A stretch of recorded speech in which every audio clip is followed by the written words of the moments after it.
Weren't you young just yesterday? When did your bones start to creak? Your joints start to ache?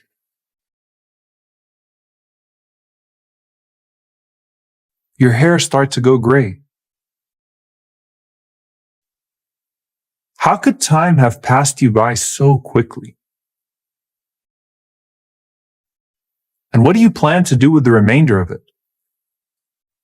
Those of us given the gift of prolonged life come to realize that time is still too short.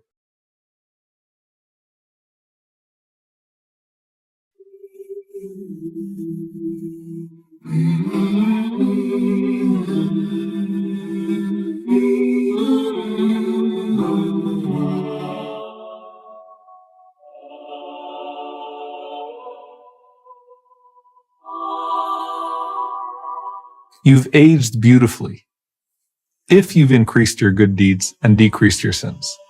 As we strive for the akhirah in our midlife, we notice the changes on our bodies, these reminders that the clock is ticking. The scholars say, وَجَاءَكُمُ النَّذِيرُ, and the warner has come to you, doesn't just mean a prophet came to you. It even means your gray hairs. But the scholars also say that gray hairs are such a blessing in this life because they add to your dignity, prevent conceit, lead to humility, and some scholars said even weaken your desire for this world. Imam bin Qutaybah rahimahullah says in his famous Uyun al-Akhbar, لَقَدْ جَلَّ قَدَرُ الشَّيْبِ إِنْ كَانَ كُلَّمَا بَدَتْ شَيْبَةٌ يَعْرَى مِنَ اللَّهْوِ مَرْكَبُ. The appearance of gray hairs are a great attainment, for the beginning of gray marks the end of vain entertainment.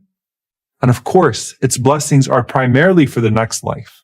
The Prophet ﷺ said, "Man shaba shaybatan fi sabilillah, kanat lahu nuran yawm al-qiyamah."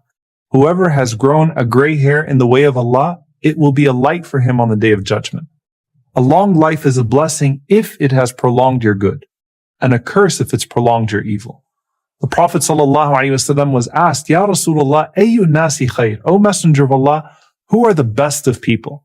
And he responded ﷺ saying, "Man tala umruhu wa hasuna amalu." Whoever has a long life but uses that long life to do good deeds.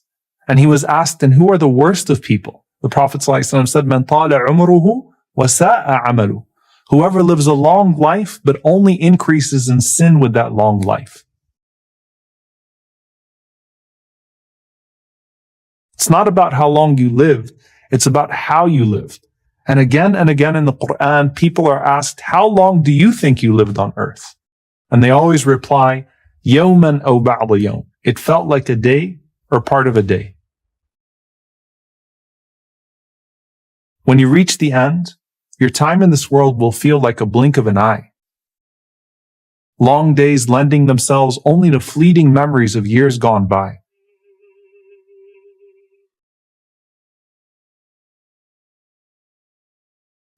And how beautiful when a person not only lived a righteous life, but taught those that came after them how to live righteously and pass on the treasures of lessons of good deeds.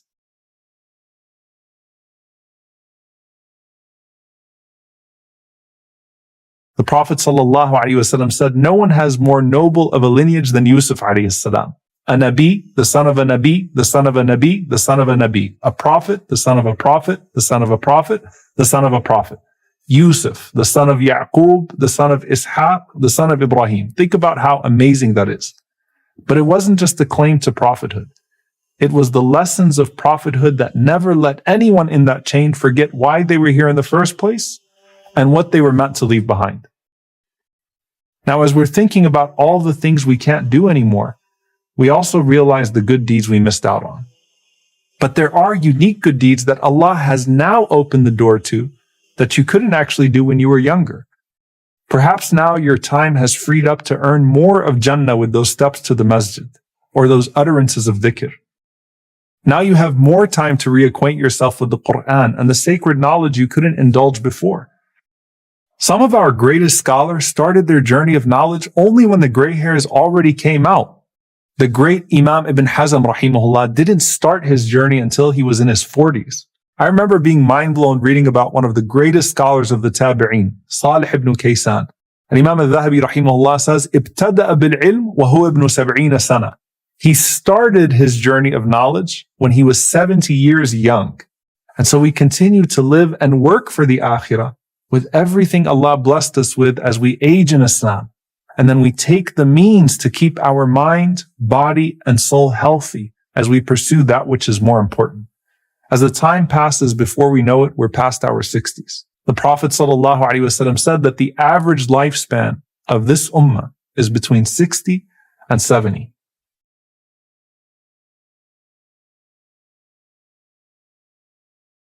There are multiple times that the Prophet ﷺ said, Allah subhanahu wa ta'ala will continue to forgive a person حَتَّى بَلَغَ سِتِّينَ مِنْ عُمْرِ, until that person reaches 60 years old. Now, this doesn't mean that Allah will not forgive a person over 60 years old when they sin and repent, but rather the Prophet ﷺ is emphasizing that if a person is still persisting in their evil ways even after being 60 years old, what excuse do they have before Allah on the Day of Judgment? The Prophet ﷺ used to seek refuge in Allah from the hardship of those later years. He would say, Rabbi a'udhu bika min al-kasl wa su'il kibar. My Lord, I seek refuge in you from laziness and from the difficulties of old age. And he would say, Allahumma inni a'udhu bika min al-bukhl wa a'udhu bika min al-jubn wa a'udhu bika min an uradda ila ardhal al-umr wa a'udhu bika min fitnat ad-dunya wa adhab al-qabr. O Allah, I seek refuge in you from stinginess, and I seek your protection from cowardice, and I seek your protection from being returned to feeble old age, and I seek your protection from the trials of this world and from the torment of the grave.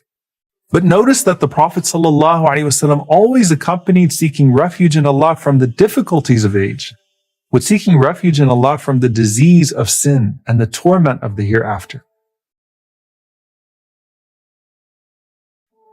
Whether it's your own old age or the old age of someone else, it's a sign that the sooner you turn back to Allah, the better, and the longer you live pleasing Allah, the better.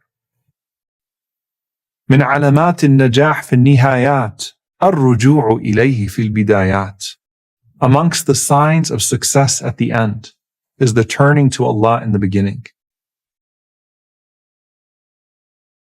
As you grow older, life's most simple tasks can become tough.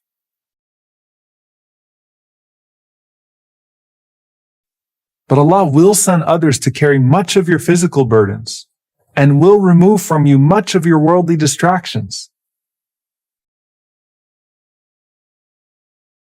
so that you can now focus on your spiritual elevation and the beauty of Him and the blessings He's put around you. Blessings that you helped grow, and blessings that you now fully appreciate. And there isn't just a newfound sense of gratitude in your life now, but a newfound sense of urgency as you wait for your fate to suddenly take what may be its final turn.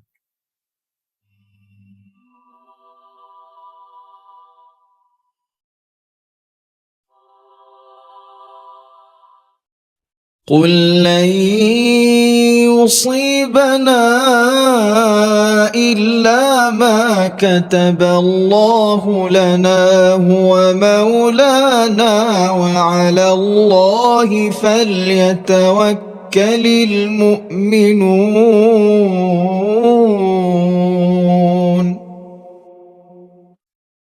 Tonight could be Laylatul Qadr, the night of divine decree.